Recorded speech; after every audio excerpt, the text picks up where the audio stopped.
Yeah. What? Okay. It's a taste thing. Like, taste? you listen to a record and you're just like, God damn, it's good. Yeah. And the songs that make you the hormonal response you were talking about before. Right. So there. This is because there's that song that you heard, and there's a group of people, maybe a large majority of people who would say, yes, Nick, I agree, that is a good song. I hope so. Right? That's always fingers crossed, but yeah. But I'm just curious about like how we're all kind of interpreting things differently in life, right? We're hearing the same song, but we're hearing it differently, just based on being humans, right? Sure. And yet we can all agree on like these classic songs. I find that fascinating. Does that make sense? Do we all agree on these classic songs? And I'm wondering if it's because of the repetition. Oh, geez, So I don't know. culturally, we have like Hotel California by the Eagles, right? Oh yeah, I could go the rest of my life without ever hearing that song again. Oh, you could? Yeah. But how many people are in the opposite boat? 75. I have no 80%. idea. I don't know. Maybe not. I wonder if it's the kind of thing that people think about on a day-to-day basis. You know, Probably like not. they'll hear it, right, and they'll know it. But I'm just wondering, like, me, I'm lucky. I get to get like kind of buried in new records all the time and reissues and things like that. Which makes me, disdain's not the right word, but I don't have the time for, Hotel California or the Eagles in general. I mean, I got nothing against them, but it's just like, they're set, they're established, they're good, people love them, cool. Okay. So your palette is looking for new tastes every week. Most people are not looking for new music every week. Well, and it's funny is I'm so like, you're used to it. You're used to hearing something foreign and like liking it pretty quickly. Does that make sense? Oh, I mean, yeah, I think that's a way of describing it for sure. Okay. I guess I just haven't never thought about it in those exact terms you just described. So, which is great. Sure, let's go with that.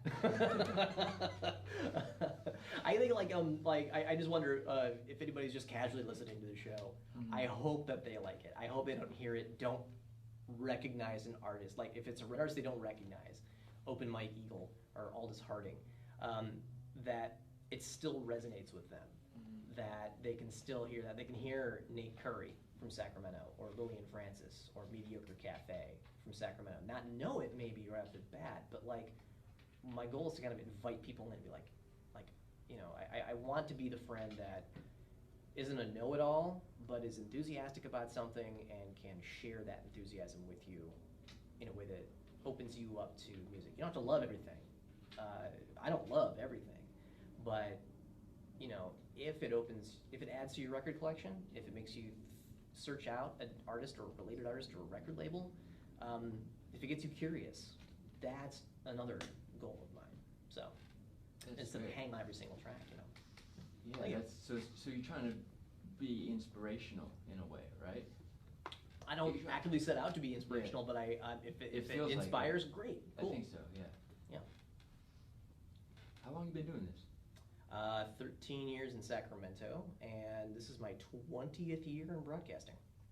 20th year in broadcasting. Yeah. Okay, so you were a writer. You were writing for TV commercials, or news commercials, you said? Going back to commercial radio. Yeah. Yeah, so I got indoctrinated in public radio like early. I was at my college radio station. I was the music director of my college radio station, which was a great gig and kind of helped open me up to this made me want to do what I'm doing now. Yeah. It's like there's a whole ocean of music that's so good that you don't hear. This is before the internet became like the powerhouse that it is now, but I'm like, I want to put this on the radio. And then I found public radio. Well, there's let me back up here a little bit. Sure. Another public radio station, my first public radio station, was on the college campus directly across the quad from where the student station was. And I thought, I'd like to work in radio. I don't want to drive anywhere. So this seems like it might work for me. And I got there, and there's a jazz station and an NPR news station. So in one format. So it's jazz through the day, NPR news in the afternoons, and blues over the weekends. So I got a part-time job at there, not knowing what NPR even was. I went home and I was like, "Hey, Mom, Dad, I got a part-time job at what NPR is?" And they're like, "Yeah, we know what NPR is. We made you listen to a Prairie Home Companion in the back seat." This is in Illinois? This is in Illinois. This is Normal, Illinois. I saw that. Illinois State University. Oh yeah, tattoo on my forearm of the state. Normal, Illinois. Real name of a real town, and home to the university, Illinois State University, which is where I went. And so NPR was not a big deal, big thing at that time. Well, it was for a lot of for people. It's like for the heart. Like it definitely it was a big deal for people. I just was my first year to it was just having to stumble in the door, being like, I'd like a job, please. And like, all right, come in at 5 o'clock on every Saturday and Sunday morning. You got it. 5 a.m. Yeah. And were you talking? Or were you playing music mostly? In the briefest of senses, I was doing a little bit of both. I was the local host for a show called Weekend Edition from NPR. Yeah. And Weekend Edition would give you, certain breaks around the hour. You have like 4 predetermined breaks where NPR would back up, get out of the way, and then let local stations come in with everything from their support messages to weather to what's coming up later on your local station. Just room for self-promotion while the weekend show from the nationally syndicated show takes a break. I was the local voice for that, and I got to play music underneath that a little bit. A bunch of jazz that I'd never heard of before that I was really excited about. I became a jazz host after that, and I became a blues host on the weekends. So I really got a nice swath of on-air time with that station. That cemented within me. I'm like, okay, I want to work for public radio for the rest of my life. What do I do? Look for all the radio stations I can find around the country. And that's when I found KCRW in Santa Monica. And they were streaming, and they were doing Morning Becomes Eclectic, which is the show in the morning that at the time was hosted by a guy called Nick Harcourt. And it was new, independent rock music, just like fun. So what were you playing, like back then? In Illinois? Yeah. Well, I was a jazz DJ, and I was running the gamut from everything from, it was an education for me in jazz. So that's where I learned about, I knew Miles Davis, and I had a couple of jazz-like compilations, but I didn't know anything about the art form.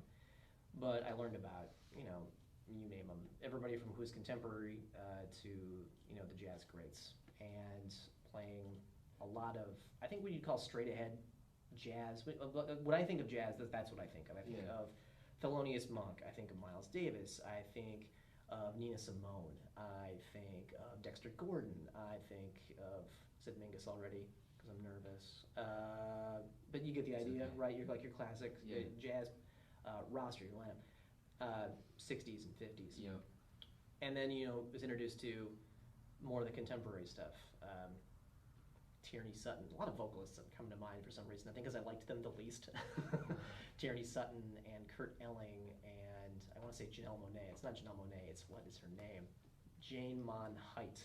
That was her name. Janelle Monáe is somebody who's greatly different, who I admire in a big bad way. So a mix of the contemporary and the classics. Same thing with the blues. So that was kind of new to you. You were like, what is jazz? Totally brand new, and got to do show prep. Learn about who these artists were, try to be as interesting as I could, make the material come alive. I mean, it's, Tyler, I was 21 and didn't know anything about anything, and still don't, but I think I've got a better grasp on how to present what, is in front of me and how to make that interesting. I think a lot of people, because I talk to musicians a lot on this podcast, and a lot of people are like, downplay their early work. Oh, They're like, I didn't know what I was doing back then. But I'm of the mind that some of the best stuff you do is like some of the first stuff you do. Oh, yeah. I think so. So you don't... I bet you'd listen to one and go, that's pretty good. Far enough removed. I can. This you just reminded me of something. Yes, this happened recently. I did an interview with a guitarist named Marnie Stern. She's amazing. She is just one of the most... You can't say most unique, right? She is a unique guitarist and vocalist. Really fast playing chops. I'm not a musician myself, so I'm just going to come up with terms that probably are going to be embarrassing. But like, she's incredibly intricate. She's really fast. She's witty. She's so witty and she's so funny. So anyway, I interviewed her back in 2011, and she was passing through, and I liked her records. Now she's the guitarist for the house band for Seth Meyers on NBC. buddies with Fred Armisen and on TV every night. And I thought, man, I wonder what Marnie's up to. It's been 10 years since her self-titled record came out. So I reached out to her through a record label. She wrote me back. She's sweet as pie. She's had 2 kids since then. We caught up, talked about what she's working on. She's got some connections to Sacramento. And so all this time, we caught up for 20 minutes and boiled that down to about 5. And I go back and I find on the internet that... Okay, you edited that conversation down? Yeah. Let me talk about that too, remind me. Go on. Well, as I button this up, we'll come back to the editing bit. So the last time she came through, this trio in Sacramento called Terra Mellos, who have this international following, and Marnie Stern, they were touring together. And Marnie was with 2 other guys, and I was just like, I was so embarrassed by the end of it. I couldn't go back and listen to it because I was just like, oh, this is going to sound terrible. Like, I was listening to the recording, and it was just so fast-paced, and I felt like I was doing all the editing. It was just me just shoveling all this stuff out. And at the end of it, I thought, I was not confident that the recording was going to be any good. Well, I got to say, I found it 10 years later, and it was great. Well, not great, but it was way better than I remembered it being. And I gave myself, some slack finally for it. So that, speaking of, kind of your early work being some of your best stuff, yeah, I agree. In that case, I totally see what you mean. And then also on the other side of that, like when you listen to a band that you really like, a lot of hardcore fans will always be very, very about their earliest stuff, right? Like, oh, sure. Did you hear their first record? Yeah. Or if you really know that band, if you intimately know that band, you went to their first record and were like, what were they trying to do back then? You feel like that's a part of you because you were there, right? Like you were there for it. There's a great LCD Sound System song on their first record, all about that, all about like wanting to stave off the idea that you're irrelevant because you were there for all of these things. You were there for the first Can shows. You were there for this, that, and I was just, and it's funny. It's like it's like some New York City like on the scene type critique lyrics. That guy, like he's from Brooklyn or something, right? He's in New York City. Well, is he from Brooklyn? I don't know. He's definitely there. I feel like it's like critiquing the artist scene, So yeah, so I don't feel like I have a. He's excellent. He's excellent. I think he's one of the coolest. Yeah. Well, I'm relieved that I don't have as much of a. I don't know. I think a switch hit when I turned 30, about 10 years ago. A switch flipped in my brain where I could relax a little bit, and I wasn't as worried about being like first and like looking over here. I still have some of that. It's still there. That's never going to go away. But I'm glad I'm not. I don't feel as burdened by it now, and I feel like I'm less insufferable as a result. As a result, there's some people who can harness that really well and be like, well, their first record was this, and this. I think I just probably sounded like a snooty chode. Yeah, I never knew it. I still don't know what I'm talking about. So I'm always pretty late to the game. You brought up editing a little bit earlier. Yeah. Do you want to go back? And this is your show. Don't let me. No. Sorry, I gotta tamp down the instinct to be like, well, no, tell me about. No, it's good. Because I don't edit these. Right. I can't live with myself if I don't edit something. Yeah. I edited the first 8 or 9, and then it was just too time consuming. And I was like, I'm not. You nailed it, man. There's a way, like I feel like I'm a better interviewer, but I still stumble and can't get to the point, which I think is going to be evidenced very much by our conversation today, me going all over the place. But editing is my best friend, and I hate doing it. I love recording in the moment. It is. It is a real love-hate relationship because I feel like I'm pretty good at it, but Okay, that's interesting. So, killing your darlings, that's... hard to do. Yeah. Yeah, got to do it though. And I've had... How do you know? You trust yourself? Well, not initially. Like initially, and this goes as a writer too. Oh yeah, an editor. Yeah, for sure. Some of the best editing that I've ever gotten was from a guy I used to report to who still works at the radio station. His name is Paul Conley. This guy is a jazz musician, quiet guy, doesn't talk a lot, but man, get him at an editing board and have him listen for something, and he is spot on, man. He's really, really good. I've learned a lot from him. Now, okay, listening for something, like, Because you're talking, right? You're talking about conversation that you're editing. What's he listening for? He's like getting to the essence of what's happening. A couple different ways. Where I think I learned the most from Paul was when you're creating something that uses a lot of elements. You listen to a radio, you're listening to like a radio station, and you'll have like a mixed kind of collage. You'll know it's not live, but it'll be like two people talking, and music and sound mixed underneath it to kind of transition between topics. Yeah. He taught me what to listen for the most in order to tell a story from start to finish. Now that story can come in a lot of different ways. Maybe it's about an album, maybe it's about a show, maybe it's about growing up, maybe it's about a lesson you learned, maybe it's about all of that stuff, and you got to boil it down to a certain time length. He really was, I think, instrumental for me when it came to identifying what to cut out. Sometimes I get so excited about like a turn of phrase or like a joke, or we'll laugh about something, which is a nice catharsis, the person you're talking to. Yeah. And then you go, yeah, that's great, that's really nice, but it's got to go because it doesn't serve the story. Mm-hmm. And that's hard, but once you learn that lesson, it's like going to the gym and building up a muscle. Uh-huh. It becomes easier over time. You go, hey, that's great, but we got to get from A to B, and if that doesn't if that gets in the way of getting to B, it's got to go, even if it's colorful and fun. And I want to keep all the colorful, fun stuff that I can. But the trick is the balance. So when someone writes a book that's 1,000 pages long, like they're not killing darlings. They're just writing, like, right? Like, because A to B is like, well, B could be here or it could be a little further out every time I can't know what I mean? Yes, I do. When you limit yourself, when you're like, oh, I'm going to write a book that's 100 pages. I guess it would be the equivalent of that. Or it's 30 minutes. I wonder if it's more about, I think it's more about, for me, it's more about telling the story that needs to be told. Or and again, going back to the audience, who's going to listen to this thing? And are they going to be bored? I never want to be boring. I never want to be, it doesn't have to be boom, zap, pow, exciting all the time, but I don't want it to languish. I don't want it to be, well, today we started off with, went to a show last week, and, you can't go to that show. Like, the listener can't go to that show. They can go to that show. You went to that show, maybe it was great, but, like, it has nothing to do, like, if you're there to talk about something entirely differently, cut that out, I see. If I'm here to talk about, the best oatmeal in the world, I'm not going to, like, lead up to my trip to the grocery store to get everything that I got to put in it. That's a terrible example. This is where you should be editing this, Tyler. This is going to get you back on the horse to edit things again. Sorry. It's going to be my hoary examples. I don't have time. I don't like doing it. I don't either. I like it when it's done. I'm a musician. I don't like editing music either. Yeah. It's like the same.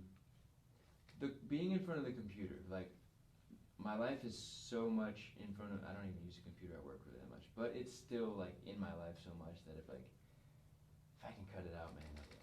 Like, that's great. I wish I could do a little more of that.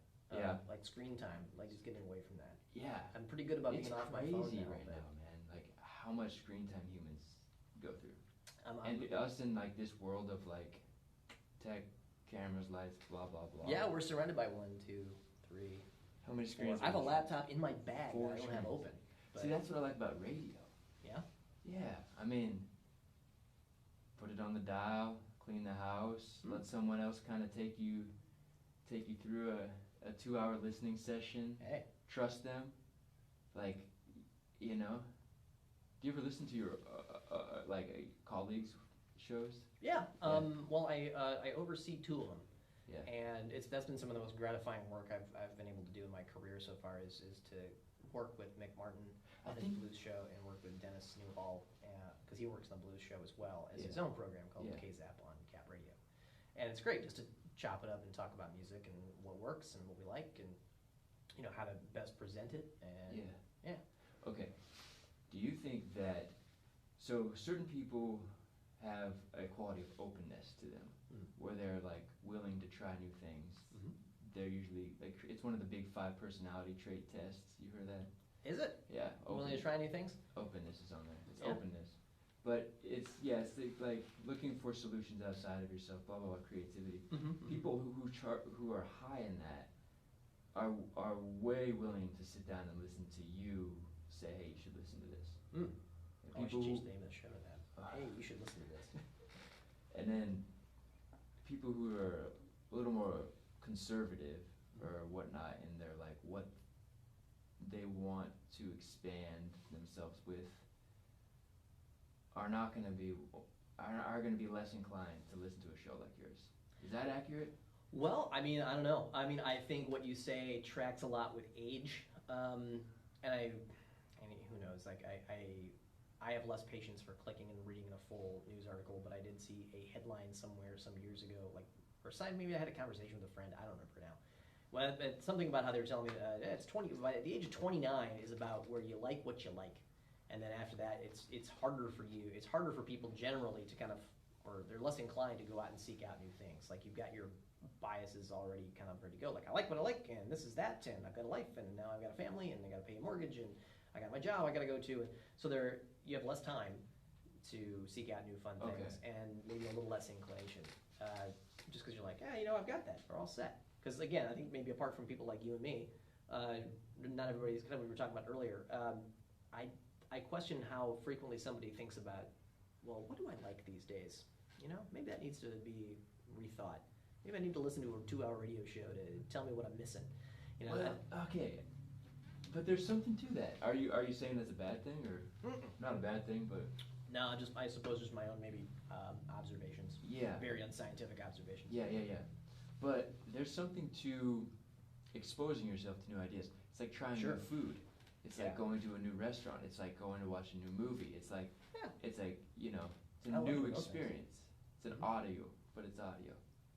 Oh, something, Tyler, I'll admit this.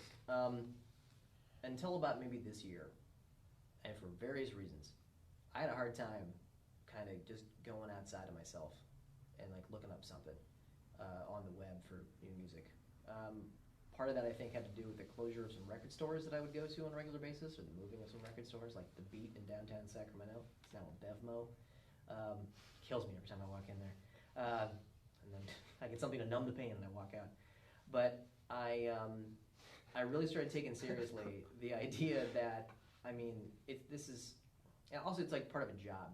One of the reasons I stopped working on a podcast with some friends of mine was because I was editing audio all day at work, and I would come home and I had to record a bunch of audio, and then I would have to edit that audio again. Yeah. And as we spoke about before, it's tedious. That can be tedious. So I just had to cut that out, and I was worried that music was starting to... What was your podcast? It was a couple of comedians talking about comedy with other comedians. It was called It's Funny Because. And it's called It's Funny Because. And there would be one, Keith Lowell Jensen from Sacramento and Johnny Taylor, also from Sacramento, would co-host this show where they would have one of their comedian friends on. We talked to a lot of people. It was really cool. And they would just sort of dissect, their own writing process. Right? Nice. Yeah, which was fun. I gotta talk to these guys. They still doing it? Are they? I don't think so. Johnny is, he was touring a lot, but, COVID.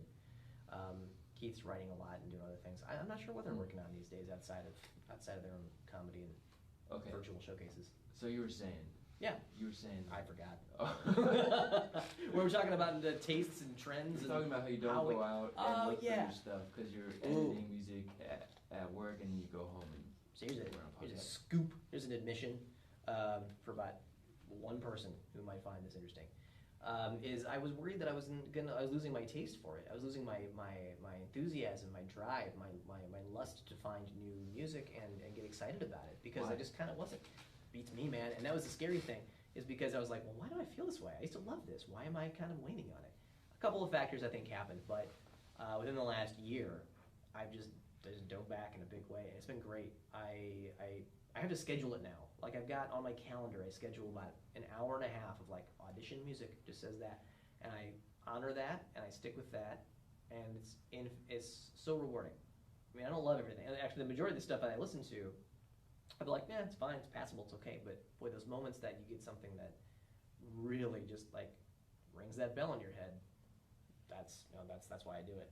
So nice. And I hope that works again. And this all kind of comes back to the idea that I hope that comes across that inspires and like gets people excited for that thing too. Oh yeah, absolutely. I think discovering new music and like finding a new song that is going to be like your new favorite song for the next little while, that's so exciting. It is. I'll listen to this when I, go into work or whatever. I know I'll be listening to this. You know what I like even more? Well, not even more these days, but equally as much. Yeah. Is finding something from an era that I missed, like a couple of records. Well, it's, I mean, like, so here's an example. Like, well, what was it? I can't remember what it's called. This is gonna drive me crazy. I should have pulled that laptop out sooner. It's a record by Pulp. Why does the title escape me? I hate that. Anyway, turned 25 years old this year. It's got like just hit after hit after hit on it, and you never hear it on the radio. But like one of their songs, "Common People," is probably the most well-known tune. Yeah. From that record. I'm gonna walk out of here, and it's gonna slap me right in the face. The Far Side hip hop group, they had a 25-year-old record. They celebrated 25-year anniversary. Going back listening to that. Going back listening to old music by the Pretenders, like from the 80s, and Susie and the Banshees, stuff that I wasn't exactly around for when it broke, but like, you know, rediscovering that. Do you know a lot about Susie and the Banshees? Not really. I can't say I know a lot. I know what I like. That's what I know. Yeah. There's so much music out there. Yeah, it's daunting. It's crazy. People talk about how everybody is releasing a ton of music now. Yeah. Because it's easier to make and record and whatnot. Kind of like how everybody has not everybody has a podcast, but yeah, I mean, it's way easier to do it, right? So.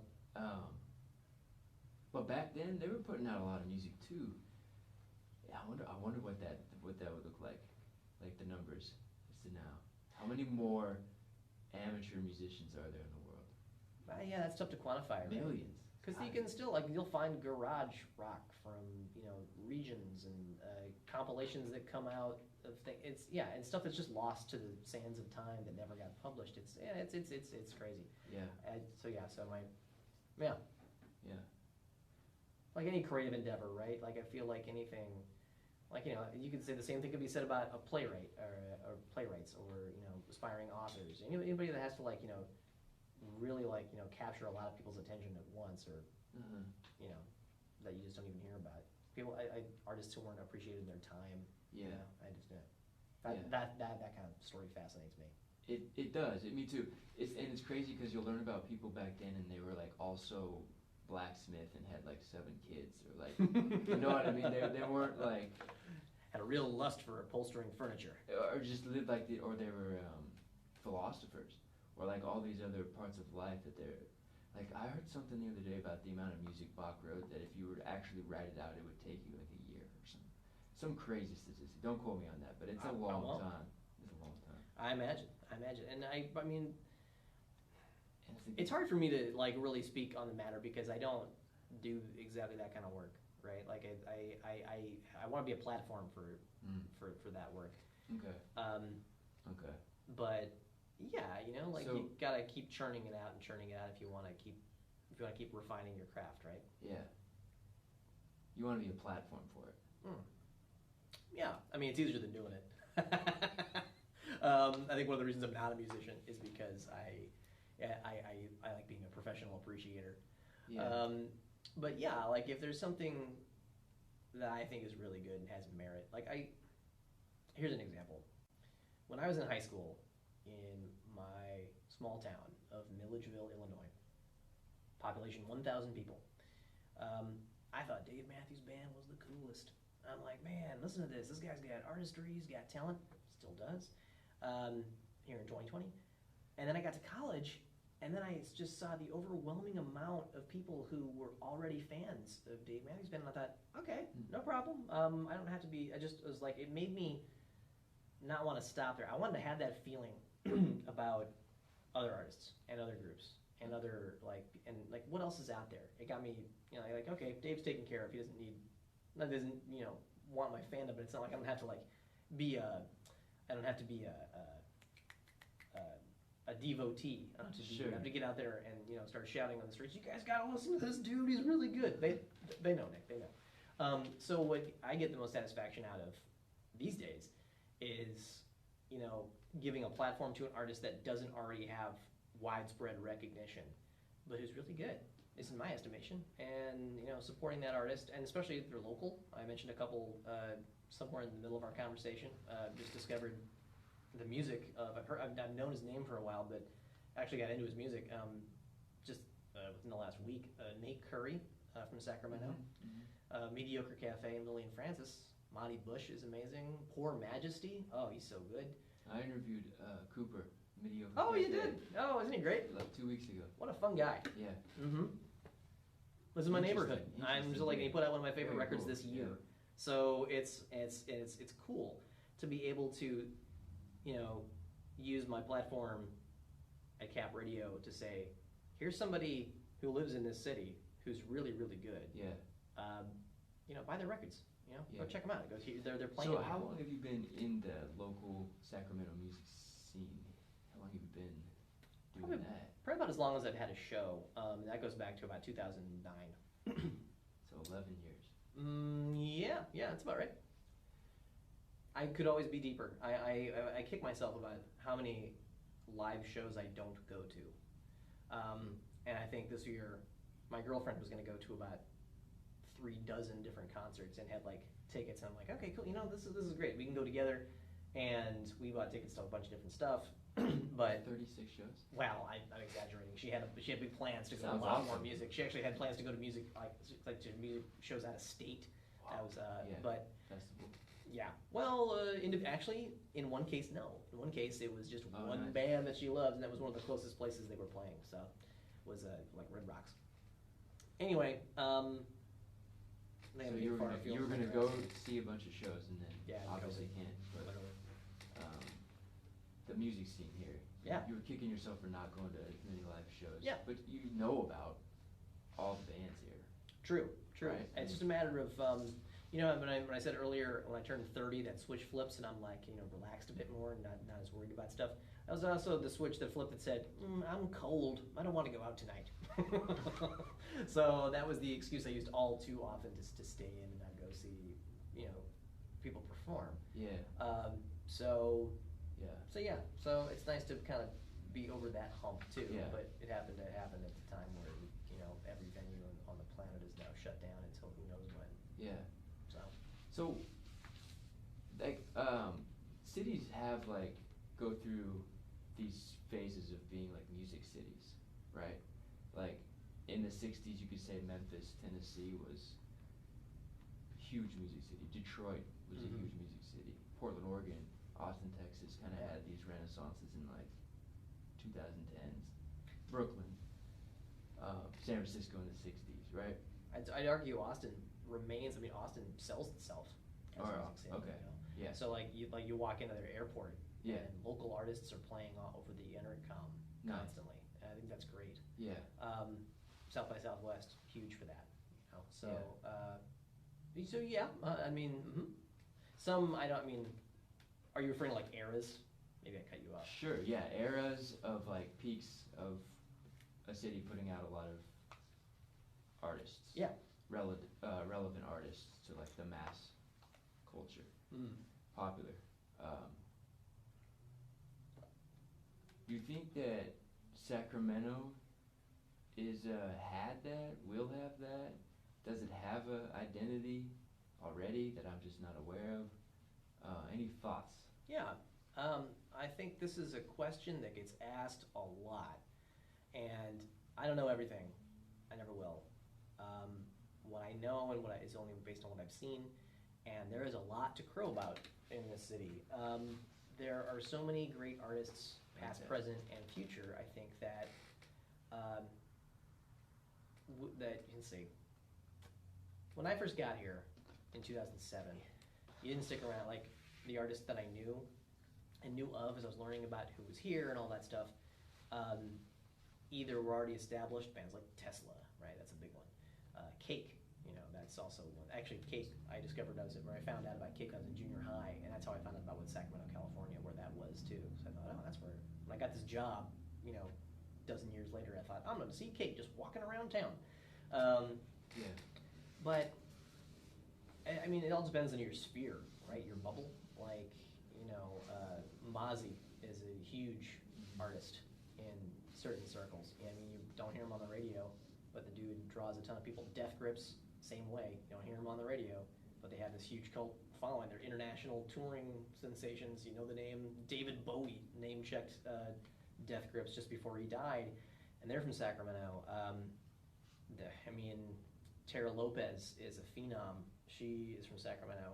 and it's like, called this place home off and on, and she's back now with her band Rituals of Mine. What kind of music does Tara Lopez play? She's got like this great R&B, not quite contemporary hip hop, but it's like just real chill, real confident, real suave, electronic R&B. Cool. Yeah, it's like the most edgy, round music Cool. I've heard in a long time. She's been in various projects. But yeah, her most recent is Rituals of Mine, and I love that. And then the artist we mentioned before, I think that there's every Sea of Bees, Jules B. She works in a bookstore here, and she has recognition from people all over the place. It's like indie rock. Sea of Bees. Yeah, indie folk rock. I think I've heard sure.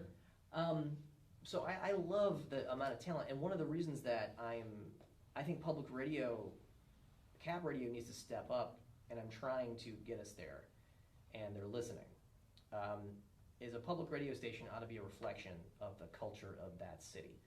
And right now, we do a pretty good job of bringing you the news of the day. We have a big focus on that. We have a long-standing classical radio station as a service, and it's a hybrid classical and jazz service. Those are established, they're there. I think what we desperately need is to have another platform for modern music that showcases the local artists regularly and celebrates them. Not just like kind of throws it away, but like, hey, and then, they're from here too. But like really get into it, like, bring them into the station, do in-studio performances, talk to them about their records coming up, because... Well, you do that. You did a little bit of that. Yeah, true. True. I just want more of it, Tyler. I just want to do more of it. Okay. I want more hours. I want a 24-hour radio station of just like this stuff mixed with some of the best things. Because the cities you mentioned before, Austin specifically, but like also KXP. Seattle. Yeah, you beat me to it. Those cities have public radio stations that do exactly what I'm talking about, and oh man, I want that for Sacramento so bad. That'd be great, man. Yes. That would be great. I agree. That would bring so much good. I mean, what has KXP done for the local bands of Seattle, you think? Local bands for Seattle, well, I mean, like I say, platforms so are much, huge. Right? Like platforms are huge, and they become an international. Like they've got a repeater station in New York City, and I think one in Iceland. They go to Iceland all the time to, like they take cruises to Iceland and check out the things up there. So they've expanded in a big way too. But yeah, it all starts with servicing where you're at. I mean, the audiences and the local. Someone described it to me once as public radio is a convener for people who make music and people who love music. You're the glue that brings these together, and you have a special connection with that. You think about when you discover something that you love, and the pride that you can take, and when they're from your neighborhood. I just think that's so cool, and I only see public radio doing that, which is what drew me to the format to begin with. So what would that look like for you? Like for me? Yeah. I'll take anything you got. Is it the KXP format with like the live in the studio? For sure, absolutely. I'm not talented enough an interviewer to do that. It would take a lot of help. I mean, it would take a lot of people who have a lot of chops who know this stuff backwards and forwards, who are just as passionate, if not more so than me, to be on the microphone and talking to people who are making music and helping to get it on the web. Radio stations are big operations. If anybody's out there is sitting on a 50,000 watt radio tower they don't want anymore, hey, come talk to me. I have no money, but where's it going with this? But yeah, a 24-hour web stream is a lot easier to put on, for instance, right? Mm-hmm. Oregon Public Broadcasting does something like this, or OPB music, just a web stream. What I think is missing from that, what I miss about that, is having somebody come in occasionally. I mean, some people, your mileage will vary with DJs, right? But I think if you have a smart, capable person who's able to kind of walk you through what you just heard and what's coming up, and giving some context to it, not just saying that was that, here's this, but being like, here's why this is so cool. I miss that in Oregon Public Broadcasting. Basically, what I want to do is what they do, with a little bit more Sacramento focus and people behind the microphone to kind of help curate, like you were saying before. Online is definitely one, but I still think there's a magic about getting behind the wheel of a car, turning the radio on, and finding something you love, right? Yeah. Most of our listening audience we've come to find is commuting to and from work, or at least again they were previous to COVID-19 Right. hitting and everybody realizing, I can do this from home, I don't need to do this. So that's all changing, and who knows what that's gonna mean for, excuse me, hiccups, and did not want to stop. What's that gonna mean for public radio alliances and how we're gonna serve them, really, so. Yeah. There's something about that, like 5 o'clock drive and putting on the radio. Yeah. And hearing something good, just like dialing into it. I like it. I don't own a car. I use the gig car service around town, which has been really nice. Started doing that earlier this year. Not completely meant to be a plug for that company, but go try it out. Sure, why not? And I get it. I haven't driven a car. I haven't owned a car in 13 years. I haven't owned a car since I lived in Sac. But getting behind the wheel, like you were saying, get behind the wheel, turn something on. I listen to KDVS all the time. Oh man, KDVS out there doing it for the people. That's great. They got DJs. They do. They got DJs all the time. Passionate people behind the mic at KDVS. Yes. I love the mission. That's what you were doing back in Illinois. Not More quite. or less, right? Not quite. That's more what I'm doing here. College radio. Yeah. Well, okay, so, I don't want to spend too much time splitting hairs here, but no, you bring up a good point. Like, I think of KDVS as a community radio station, right? But you're right, it is a college radio station. No, that thing is at UC Davis. It's the basement. I've been there. Yeah, exactly. And so I'm not sure how they operate, but I forgot that, like, the preference is given to people who are actually going to UC Davis. Oh. I don't know if you can get it behind the mic or how open they are if you're not somehow affiliated with the university, but maybe you can, maybe you can't. And either way, I think it's the variety is fun. I don't like any radio station anywhere. I don't love everything I hear, but I'm glad it's there. Yeah. You know, I think it's their great. Randomness. Yeah. There's a surprise there, and more often than not, I have. You have some randomness. You have some variety. Well, sure. But again, like I've only got 2 hours. KDVS, oh man, good for them for having the stamina to do what they do. Free form. That's the free world. Mm-hmm. KDFM, I think it's 97.5. It's like a soul funk. Is it the Oak Park station? The Oak Park radio that's station. good. I like that too. Yeah. When I've had enough of the news, boy oh boy, I listen to what they've got, and always tapping the steering wheel and singing Delphonics and oh my god, yeah. You said something like a while back. You said you went to college and everybody was listening to Dave Matthews. Yeah. And then you're like, I'm gonna try to listen to something else. Mm-hmm. And then you kind of fell out of that recently, this year. Oh yeah. And now it's coming back.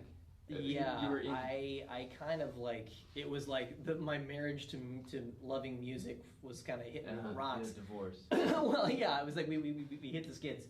I wasn't putting in the effort really to really make the relationship work.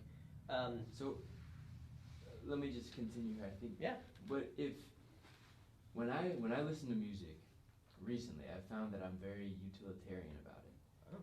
Meaning, if I'm going to exercise, I have a set of songs that I listen to. If I'm going to drink coffee and read, I have a set of songs I'm going to listen to. Do you do that? I used to do that a lot more. When I was in college, I would have, excuse me. Do you need more? I would love to take some more. In fact, would it be possible to pause here for a minute and I hit your restroom? Oh yeah. Yeah. I like your question. I want to go back to it. Sorry to make you edit. I'm not going to edit.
how you listen to music, I think, right?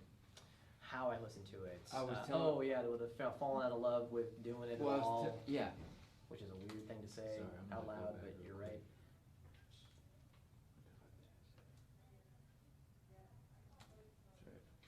Oh yeah, utilitarian. You were saying that. Yeah.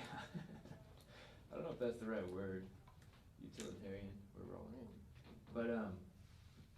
But yeah, I find that music can kind of enhance the experience, right? Whatever's going on, and there's certain music that helps with certain things you're trying to do.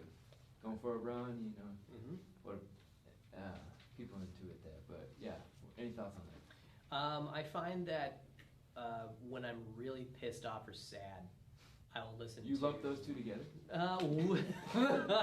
Depends on who's breaking up with me. That's usually when I'm like really looking for like I'm just like I'll want to think about something else. So I'll go in and I'll be like, I did this once. I broke up with somebody when I was hosting a show with a different name on Cap Radio called Blue Dog Jam. It's a show that I inherited the hosting chair from the previous host. And the name never made sense to me. But I would do some, like every Valentine's Day for a couple of years, I would do this thing called Breakup Jam. And it was a 3-hour show. So hour one was all about the shock of, I would air on Valentine's Day. The hour one was dedicated to the shock and the sadness of being broken up with. Hour two was how pissed off you were at the person before, like just the feeling of being either rejected or wasting your time with somebody that doesn't want to be with you, or whatever angsty feelings you would have associated with that previous relationship. And then hour three was always about the, hey, you're getting over it, the hope for the future. Mm-hmm. So that's probably the closest thing I've done recently since college. Like I didn't like, you mentioned reading. Yeah. I like to have quiet when I'm reading. Like I find I'm distracted. But I used to read to Radiohead, their Kid A Amnesiac era. Yeah. I used to read the Stephen King's The Dark Tower series when I was in college to that. I just thought it was like, perfect. Yeah. That and some 9 Inch Nails instrumentals. That's fitting. Yeah, it's interesting how... But lately, no, not much. Lately, it's just like, I'm listening to this for work. Why do you think that works? Why do you think that a certain band can sound good when you're reading a certain author? Same way when you soundtrack a movie, I think. I think that's, it's just a guess, but I think that's related. That's how it works in my brain, anyway. Yeah. You like whatever piece of music fits that moment or that feeling you're trying to exude. I do a little bit of this at the station, come to think of it. Sure.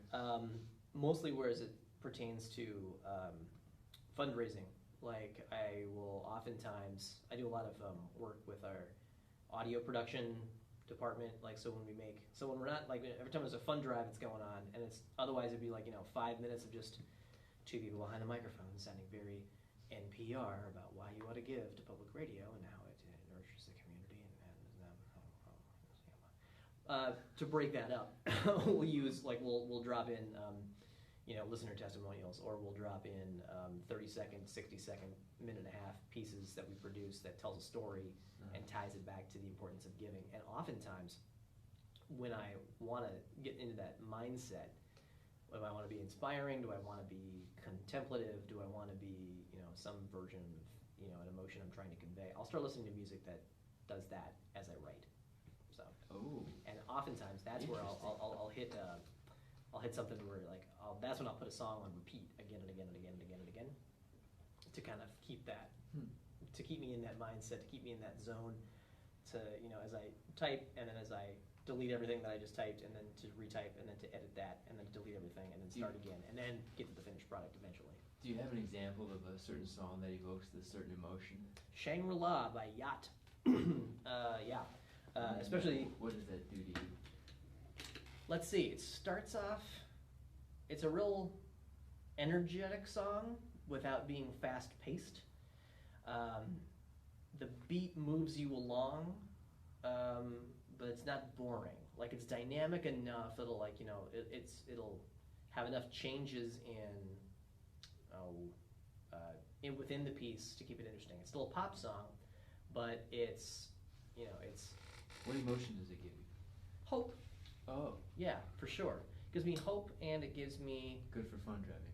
Yeah, for sure. For sure. Because there is such an idealistic component to a fund drive. Because you're asking people for money to fund a radio station that they could listen to otherwise for free. You have to really appeal to people's sense of idealism, and not just appeal to it, but you gotta mean it. You can't half-ass this and be like, well, I guess give if you wanna. So things like that help keep me in that spirit, or help ground me in those ways to kind of keep that focus. That's cool. It's listener supported. You know what? Yep. We partner with businesses too for our corporate support and small business support, but the majority of how we pay for Cap Radio comes from listeners just like you, Tyler. You didn't know this, but I'm actually here to one at a time you right now with your monthly contribution to Cap Radio as low as $5 a month. You'll be helping to sustain the news and information, music that you can't find anywhere else on the FM dial. Just call us up or go to capradio.org, Tyler. So what's a subsidiary? Is that what you guys are? Oh yeah, a subsidiary, sure. Like well, NPR, because you're a local version of NPR. We're an affiliate. The more appropriate term there is probably affiliate. Yeah, we the university, the Sac State owns our license to broadcast. We're an affiliate of NPR. They own your license to broadcast. Yeah, they're the entity that owns the license to broadcast. So we're part of Sac State. I mean, there's a lot of fine print about exactly how we are. We're not exactly employees of the university. We're auxiliary employees of the university, which just basically means we get to we have more autonomy than, say, the science department or the theater department. Yeah. Mm-hmm. So, what does that mean for you and the music that you play? Does it mean anything that not much affiliate of NPR? Not much. I think. Do they say, "Hey, play this"? Oh no. I'm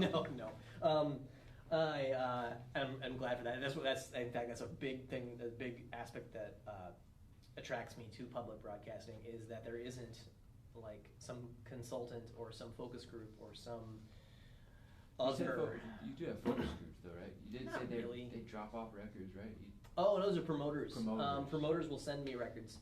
And that's a little different again. Yeah, and record labels. So it's it'll be record labels and representatives of their marketing departments, or in most cases, for me, it's smaller labels will hire out promoting companies that'll send me 6-7 records in 2 weeks and say, hey, we're working these records. We think they're really good. Here's what you might like about them. Here's a press release for them. So it's not all on the independent artist to do everything on their own, or that small business to service every radio station that they can. It's just right. On the record labels that are coming to you, mm-hmm. Are they independent, more type record labels? It's not like Sony and.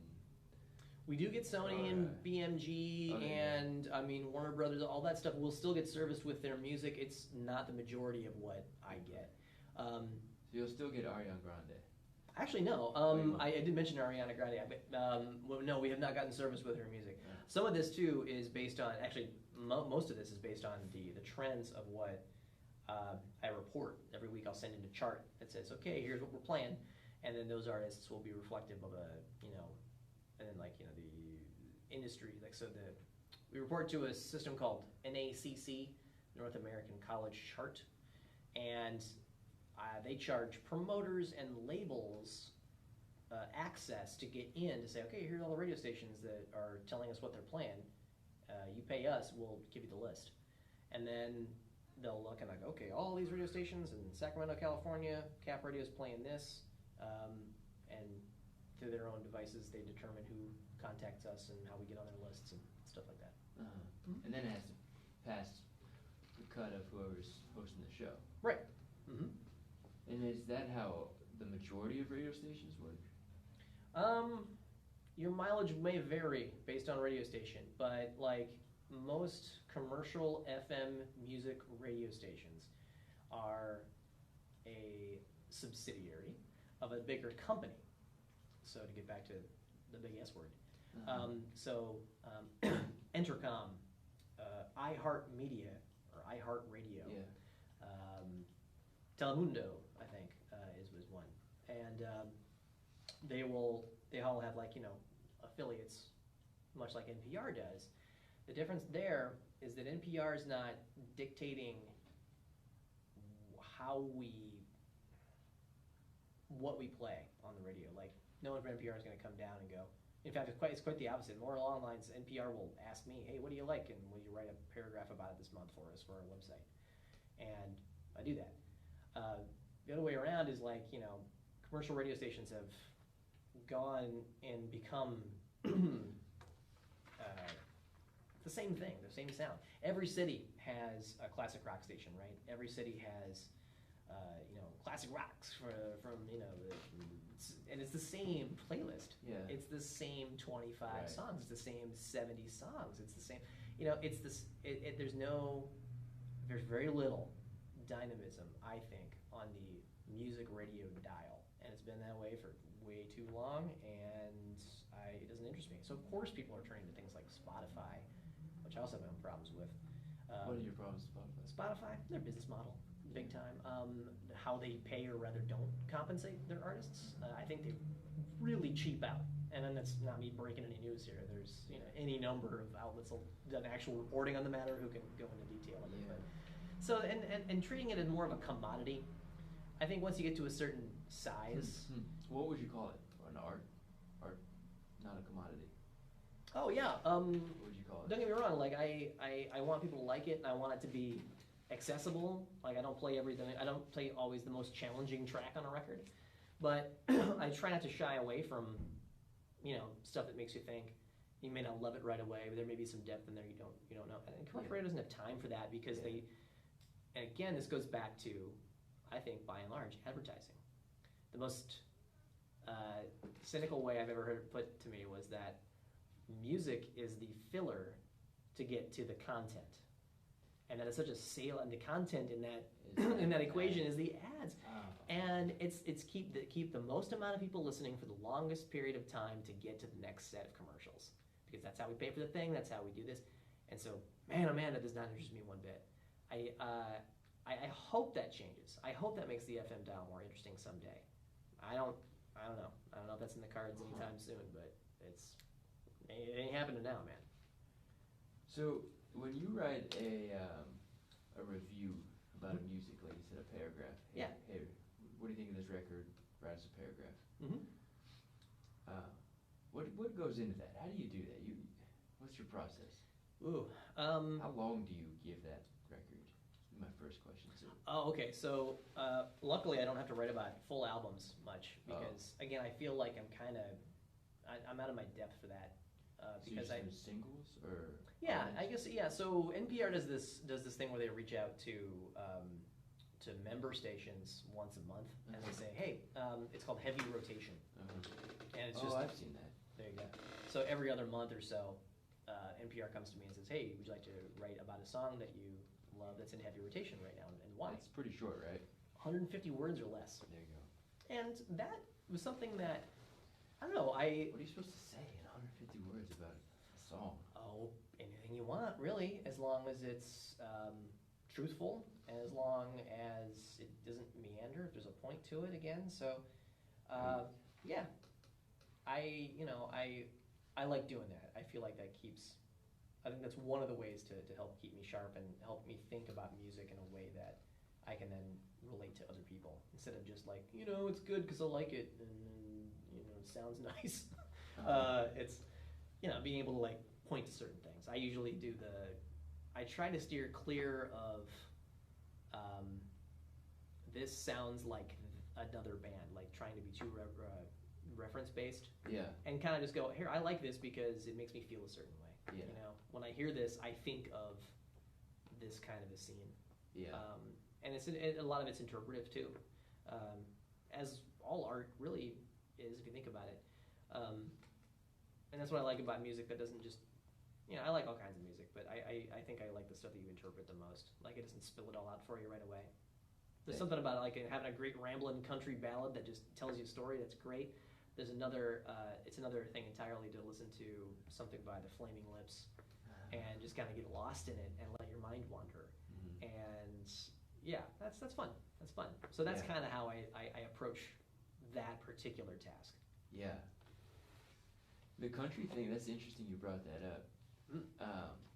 because that style of songwriting is very polished, like you said, and a lot of times there'll be like a lyricist and then the songwriter, and so there's like multiple entities that are fleshing this whole thing out, and it's really hard to do. Are you talking about country music specifically? I'm talking about like Hank Williams. Okay, yeah. I'm talking about that's more my speed. Merle Haggard. Mm-hmm. I'm talking about who's lyricist with his wife, right? I think Merle Haggard's wife is. Oh, she is lyricist? I think so, big part of it. But that's hard to do. That type of songwriting is very. I mean, for me at least, I find it very challenging. Whereas like being more vague and more, like you said, let's just kind of wander through this, and these lyrics kind of make sense. They kind of don't. You know what I mean? You can be more interpretive. More interpretive. Yeah, sure. Okay, sure. That I see. If I'm picking up what you're putting down here, it's like it's more along the lines of like you're telling a story that has to make sense, like it's a beginning, middle, and an end, versus just kind of ethereal, floating around. Different approaches. Having never written a song, Tyler, it's hard for me to kind of I've got to think a little bit before I get too opinionated, too loud, too fast. I'm fraud otherwise. I guess I'm just standing up for country music, cool, in a way, because that stuff is very, I don't know, when it's done well too. Mm-hmm. I think it's something to be said. But I don't know enough about it yet. I used to. That was the first time when I was in high school. I was just like, oh God, radio let me down. Was listening to the same songs. They all sounded the same. Country music was just pop music with a twang to it, and it was. I think the theme I'm feeling here is Nick hates the radio. The more we talk, and mostly true. But you know it well, and so you know what to not like about it. You know what to like about it. I just miss variety. I miss variety. That's it. And country music is like anything else. It's like indie rock. It's like hip hop. There's so much out there that we don't hear, and then there's this small amount that we only hear. Mm-hmm. And that frustrates me to no end. I the last few years, Orville Peck. You familiar with him? No. Masked singer. He's got like frills and a cowboy hat, a little black mask, and he's got just this deep, resonant, wonderful voice. He was signed by Sub Pop Records to put out a record called Pony, and I hesitate to call it. I mean, it's country. I wonder. I think he would describe himself as a country artist. He's been a lot of attention's been paid to him ever since that record came out. Is he from Orville? I don't think so, no. He's part of the LGBTQ community, though, which is not something that's something that I was used to seeing so prominent. Not in country music. No, and I think it's really great. And he's been out there, and he's been making a big name for himself in the last couple of years, and for good reason. Everyone should listen to Orville Peck if you have any inclination for country music. I want to hear Pony. Awesome. Well, he's got a new EP called Show Pony, which is just an EP, and he's got Shania Twain on there. He and Shania Twain do an amazing duet. I never thought I'd put Shania Twain on my show in any capacity, and it's just a name I would have thought of. No problem. That song is amazing. Right. Showcases her so much, him so much. They do this great back and forth. It's so good. So good. Makes me want to listen to it right now. I'll check that out. Shania Twain. Shania Twain and Orville Peck. So you miss variety. You want more. On the radio. There's so much music out there. It's kind of absurd how much music there is and how much gets played. Yeah. And just the more the better. I feel there's room for everything, right? Like if you want to hear Led Zeppelin Stairway to Heaven, great. No problem. You didn't like it when I brought up the Eagles, Hotel California. Yeah, you're right. You're right. If you want to listen to that, no problem. Like I don't have a problem with you listening to it. I guess my point is like I'm curious as to whether or not I like that song so much because I've heard it 250 times in my lifetime, or if it's because I like it. Next interview, find yourself a data scientist or a neuropsychologist. Some smart doctor can come and tell you. Let's show you some charts. I think there's something to repetition, hearing something versus hearing it just once or twice. Okay, I've had my mind changed on a couple records after a time. Okay. You ever have that happen to you? I put on a record once I was in high school. My parents were members of Columbia House. You remember what Columbia House was? was? The CDs in the exactly. I thought that was the coolest thing. Yeah. You get to pick like 8. Yep. For the next month. And every once in a while, my sister and I got to pick one or two. and I picked REM's Monster. I liked REM before. I liked that REM was cool, but like Monster, we get it, and I open it up and I look at it, like big orange cover, electric orange. I'm like, yeah, cool. And I put it on, and I'm like, this is so different than what I was expecting, and I immediately didn't like it. Yeah. And I don't know, that was the first example that I can think of where I came around on something that I didn't like, and then now I quite like. Yeah. Monster's a wonderful record. What's the Frequency, Kenneth? How many years were in between the? Maybe not even one. Oh, really? I think I probably just was probably a matter of months at that time when I was in high school, junior high. I can't remember which. High school when Monster came out, and I think the first time you tried, I tried broccoli. I didn't like it. There you go. But now I can eat broccoli. Is it how you prepare it? Yeah, as far as I think it's my taste buds. Being a young kid. I roast my broccoli, and I think that's great. Oh yeah. Yeah. Boiled broccoli, not so much. But no, I'm the same. I like olive oil, a little salt on the pan. Oh yeah. But yeah, I think the more you hear something, the more you're willing to tolerate it. I want you to find the more definitive data for this. I think I can see it in your eyes. I would love to know I'll more. let you know what I find. What you please do, because I'm curious. I'm just not. Yeah, the attention. that'd be good data for you guys. Yeah. Could possibly. At least you would know what's out there. Sure. But you guys are. I talked to. I'm totally blanking on her name right now. She does the classical radio. Jennifer Reason. Yes. She was really cool. She knows a lot about music history too. Have you delved much into that world of like?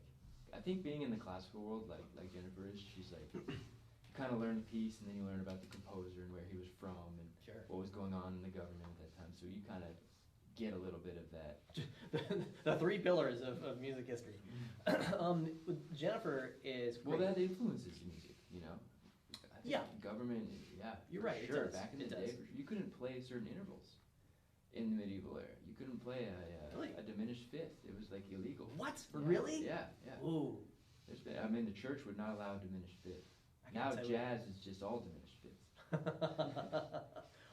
That's fascinating. Yeah, but what makes us think? I mean, hindsight is so fun. I can't wait until we look like cave people, when you and I are long dead, and they go, "Oh God, they lived like that." Can you believe it? Right. Back to Jen Reason. She's wonderful. Yeah. She is a working musician, and I think Cap Radio is on a really good track. They've got numerous working musicians working on air as well. Who better, Tyler, to talk about something that they also perform? They have historical knowledge of it. Yeah. Jennifer Reason is great. She's definitely one of them. Yeah. Kevin Doherty's another one. Avery Jeffrey on our jazz, as a jazz DJ, and previously he's back in the fold now. Devin Cortan, another jazz musician who works at the station.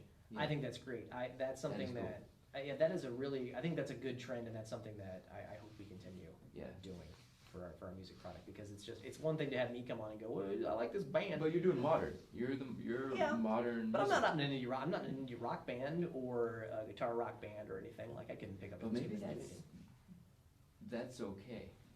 Oh, it's fine. Yeah, I think it's fine. Maybe that's a good thing. I guess. I like that there is that. Maybe that's a good thing, because maybe you bring something to the table by not being a musician. Well, yeah. Let me put it this way. I like that they're in the mix. It doesn't have to be an exclusive club of only musicians as DJs, but I love that they're in the mix, and I love that they bring their wealth of knowledge to their on-air presence. I think that can yield some magic. So. Right. How do you look at like music and as a reflection of culture? I often think about it. Yeah. There's a record that just came out by the band Idols. Oh, I love them. You know them? Okay, yeah. Great. Have you heard them. Ultra Mono? I haven't heard this. This is a new one? Yeah. I haven't heard it. Oh my God, Tyler, it's great. If you liked Joy as an Act of Rebellion, I think you're really gonna be in it. I've watched their live videos. Have you seen their live videos? They're nuts. Oh my God. I saw to my great shame, I had a copy of Joy as an Act of Rebellion in my hand at the radio station. Mm-hmm. And I do this at least once or twice a year. So how did you find out about them? So it got sent to me by a promoter. Okay. And I pick it up, and I look at it, and it fell into the stacks that I didn't add to the library. Ooh. I think I donated that record to another radio station or somewhere else. And I kicked myself so hard because I then saw their Tiny Desk performance randomly. Yeah. And I looked at the mustache on that guy, and I was transfixed. Mm-hmm. And they became immediately like a favorite band of mine. So ever since then, I'm just like, and I was kicking myself so hard. But man, Ultramono. So going back to your question, Ultramono is definitely a reflection of what's going on right now. And what I like about Idols is they don't, even though, we talked about how much I like, kind of like letting interpretation be part of the mix for music. When it comes to punk rock, the alternate is usually the case. Like, I like when a band tells me what they're thinking aggressively in that way. Maybe not every single band, but you know what I mean. Idols is a good example. Fugazi is another good example, though they're kind of obtuse. Dead Kennedys gets back to that too. But man, Idols are so good. There's a song called Mr. Motivator, which is wonderful. And it's nothing but just it's You like the lyrics. Yeah, well, yeah. I like the lyrics. I like the way they're presented. I like the confidence behind them. I like the way that the lead singer comes out openly as just this feminist inclusion. There's a line in a song on this new record that he says, "So I raise my pink fist and say black is beautiful." And there's another song that's just a scathing. It's just this excoriation of the suburbs being too lily white, called Model Village. And this is all through the lens of him being from the UK. Mm-hmm. But you can pull any example you want and apply it to what's going on in the States right now too. Mm-hmm. So I do think that music is a reflection of the times. Yeah, I don't know if you can really separate that. No. But just it's a matter of degrees, right? Right, and it's also based on technology, like what technology's around instrument-wise. If you wanted to go way back, couldn't play the harpsichord. Get a little limited, but I think lyrics and the attitude, like you said, with Idols. I like that you use the word confidence. I think that describes it very well. It makes me more confident in listening to it. I feel like I'm, well, just like a sad song would make you more sad. If I related to it. Maybe, right? Yeah, I think if I related to either the lyrical content or I had some other, another example I could pull from that makes me feel like I can associate it with a part of my life. Yeah, for sure. It'll amplify something that's there. Yeah, yeah. Do you think that it's musicians' jobs, positions, place to talk about culture and what's going on? Yeah, 100%. I don't know if it's their job to do it. I think if they want to make it their business, they absolutely have the right to do that. Uh-huh. Do you think 100%. That, yeah. What about the artist who just wants to make music and not comment politically or anything like that? I think that's fine too. That's fine too. I think that's expression, right? It's not everything's going to have an overt political statement about it. And sometimes on the limited amounts of what I would call art that I make, I don't always know what I'm doing until it's done. I don't always know what it's going to say or what it's going to be about.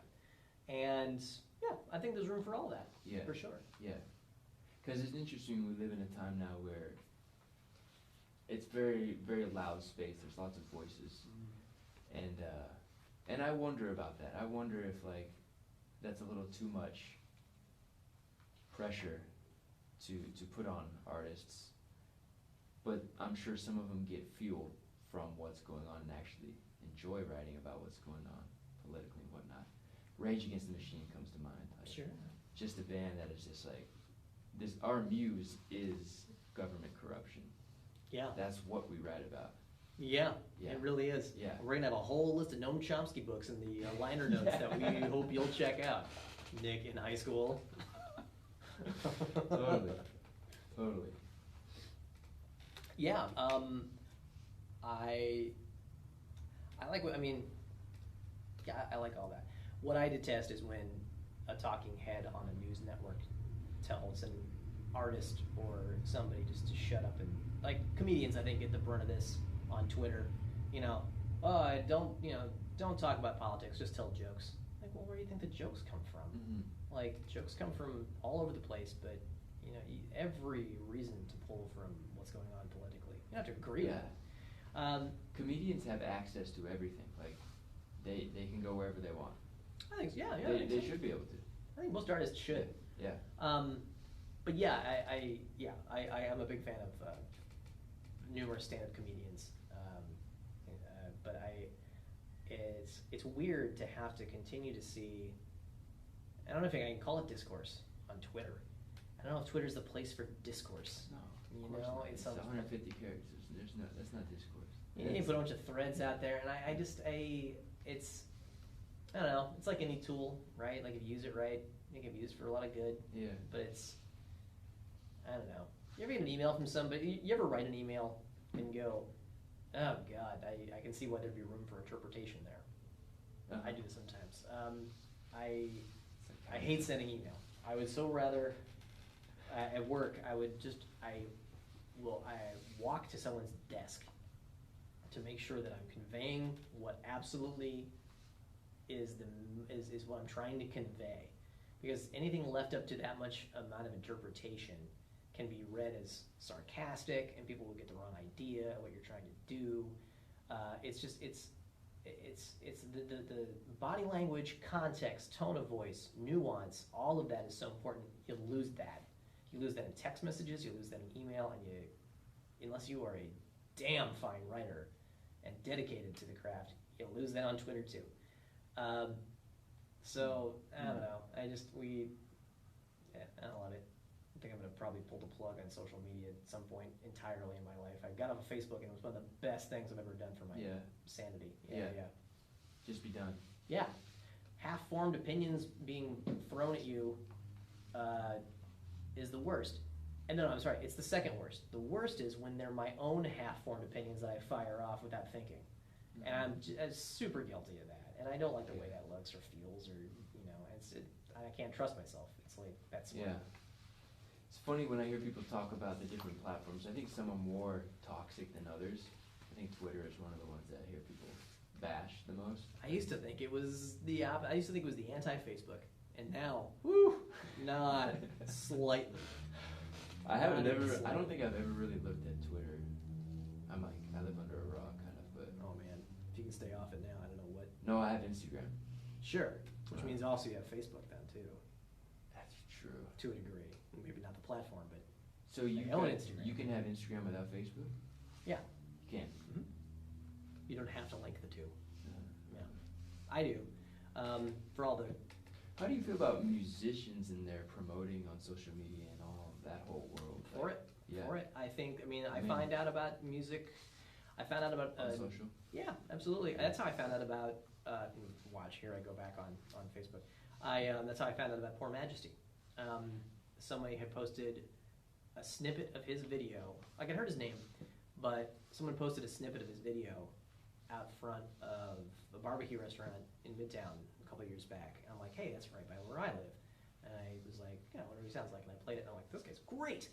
And reached out to him, and ultimately we connected, brought him in for still one of my favorite in-studio performances I've ever been able to host at the radio station. And I love watching what that guy does.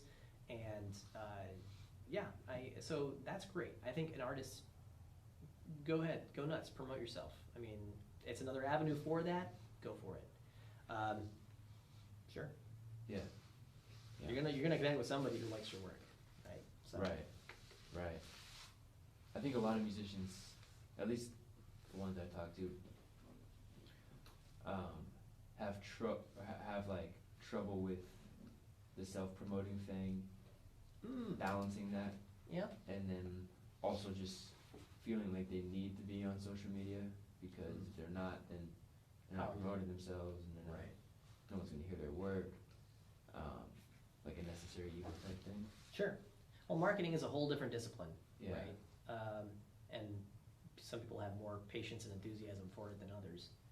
Those don't always, you don't immediately get a whole set of skills to market yourself just because you're an artist. Yeah. Yeah. So the people that listen to this podcast are mostly musicians, local musicians. If you had any sort of advice or whatnot for playing music, this is our last question. Okay. Tonight.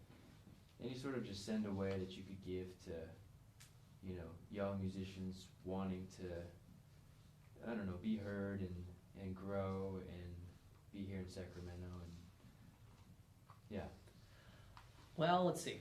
So I had to approach this from where I'm most experienced, and that is through, the broadcast medium. I've never had to market myself as a musician, but the musicians who get my attention, I get a lot of musicians will hit me up, and I don't always get back to them in a timely fashion. I don't love that about what I do. That's one of those things I aim to correct, or at least feedback in general, right?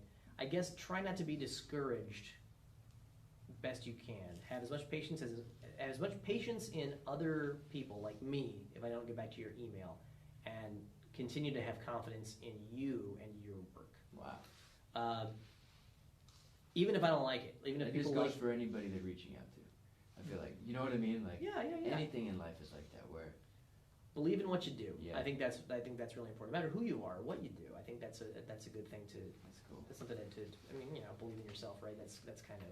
Yeah. That's kind of bland, I suppose. But like, I have confidence in the work that you do, even if I don't get back to you. Because guys like me, I don't know. I want to be able to kind of give everybody the attention they deserve, but I can't. I think that I referenced earlier, we get 30 records a week-ish, right? That's just a ballpark figure. I can't listen to all of those. I will give attention to people who are from the region. I'll give them more attention as I have it and as I'm able to do it. So be patient as you can, and feel free to write back to people like me. Feel free to write me back more than once and say, hey, have you listened to my thing yet? Because ultimately we'll get there. Cool. And if we play it, we'll play it. And if we don't, say thanks, keep going. Cool. Keep doing it, keep doing it, keep That's doing great. it. Make this place more interesting with your art. Yes. Thank you for doing that, by the way. Yes. Thank you. Thank you, Nick. Thank you, Wade. Thanks, Wade. This is Thank you, MusicLandria, Sacramento Musicology, and thanks for talking, Nick. Tyler, this was great. Thanks for having me. All right.